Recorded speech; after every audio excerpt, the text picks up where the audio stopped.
Vara aceasta se anunță temperaturi caniculare, dar Rovus are întotdeauna soluții. Răcorește-te cu noul aparat de răcire a aerului Personal Cooler, care poate fi acum al tău la 169 de lei. Membrii Club 5 Stele beneficiază de cel mai bun preț, doar 119 lei. Sună, comandă acum și bucură-te de răcoare. Prea cald pentru a lucra sau chiar pentru a gândi? Pune aparatul de la Rovus aproape de tine, toarnă apă rece în rezervor, adaugă câteva cuburi de gheață pentru un plus de răcire, pornește-l și bucură-te de răcoare. După ce îl pornești, temperatura ridicată a aerului va scădea în câteva clipe. Doar privește diferența dintre spatele și fața aparatului. Modul de funcționare este simplu. Ventilatorul atrage aerul cald, trecându-l prin apa rece și filtrul vaporizator, creând efectul de răcire.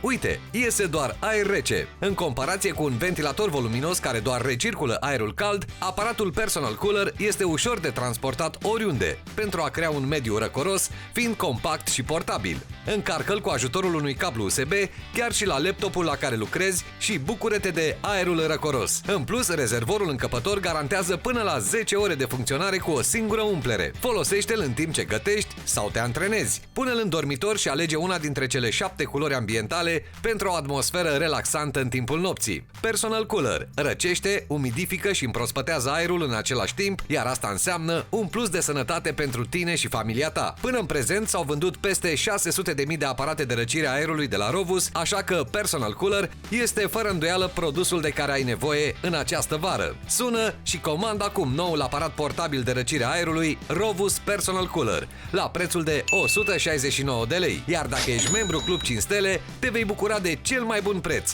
doar 119 lei. Profită de oferta de nerefuzat!